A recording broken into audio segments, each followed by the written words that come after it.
you learn what matters. It's simple. If you don't show up as your true self, people treat you as someone who isn't you. So you won't like the outcomes.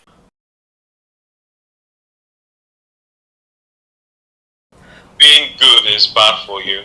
Being good in your relationship is bad for you. First and foremost, it's important to clarify that headline, because being good in this sense doesn't mean being kind and being a decent person to another person. The being good that we're talking about isn't being a nasty human being to another person. Being good is being decent. However, you can be good and set boundaries. When you're good and don't set boundaries, that is the kind of goodness, in quotes, that is bad for a relationship. Being treated less than you deserve in the name of peace, that peace that you enjoy will someday grow into resentment, and then you start to hate your partner whom you have given the power over time to treat you like trash. So a lot of times you find, some men say that they want peace. They want their wife to give them peace. But what those men are actually saying, from my experience, is that they want a woman who can tolerate their bad behavior. And there are women like that, same way as there are men.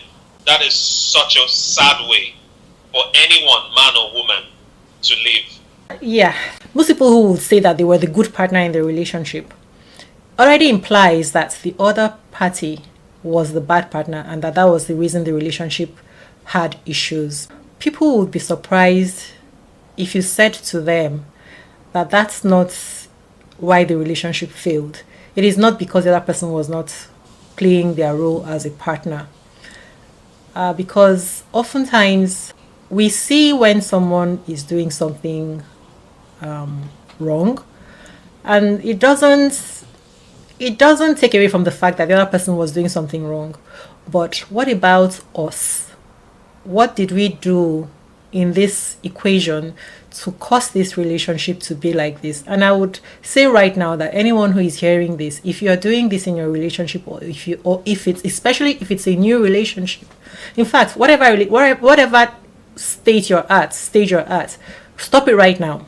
You have to stop it right now, because what you're inadvertently doing is that you're actually destroying the relationship, because most likely you are the one who is more emotionally ready to be in a relationship, but you're allowing someone else who doesn't have the capacity to run the relationship. You are giving over the steering of the relationship to the less qualified individual in this equation. And even while I say that, at the same time, I would say that the other person isn't always doing something that we can describe as not playing their role. Sometimes it's even that they didn't want to be in that role in the first place. So you are having expectations of them that you shouldn't even have of them, right? Unwilling and unready to be in a relationship with you.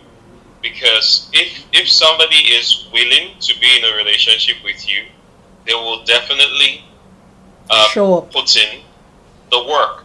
I like the angle that you put. That is the place of personal responsibility and accountability in a relationship. Sometimes we cede the power for how things go in the relationship to the other person. But the relationship is a two